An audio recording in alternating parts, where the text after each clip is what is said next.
Air traffic કંટ્રોલમાં technical ખામીથી સેંકડો ફ્લાઇટ્સને અસર પહોંચી છે। દેશભરમાં 300થી વધુ ફ્લાઇટ્સ મોડી પડી છે। સિસ્ટમમાં ખામીથી અમદાવાદ અને સુરતની ફ્લાઇટ્સને પણ અસર પહોંચી છે। ટેકનિકલ ખામીને કારણે ફ્લાઇટ 1 થી 1.5 કલાક ડિલે થઈ। એટીસીમાં ઓટોમેટિક મેસેજ સ્વિચિંગ સિસ્ટમમાં સમસ્યા સર્જાઈ છે। પ્લેનના ટેક ઓફ અને લેન્ડિંગની જાણકારી આ સિસ્ટમ આપે છે, ત્યારે આ સિસ્ટમમાં ટેકનિકલ ખામીને કારણે મેન્યુઅલી ફ્લાઇટ શેડ્યુલ તૈયાર કરવામાં આવી રહ્યા છે। મેન્યુઅલી ફ્લાઇટ શેડ્યુલ તૈયાર કરવામાં વિલંબને કારણે અનેક ફ્લાઇટ ડિલે થઈ રહી છે। અમદાવાદ, સુરત, વડોદરા એરપોર્ટ પર મુસાફરો રજડ્યા છે।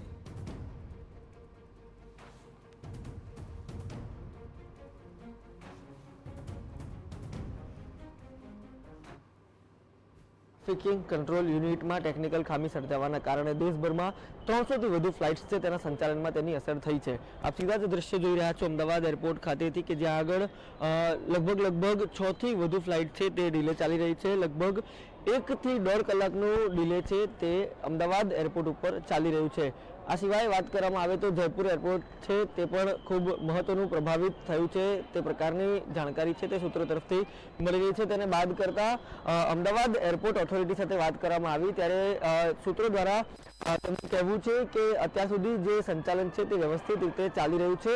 જે ડિલે ચાલી રહ્યું છે તેના કારણે જે પેસેન્જરોને ખૂબ ઓછી તકલીફ પડે તે પ્રકારના આયોજન પણ કરવામાં આવી રહ્યા છે।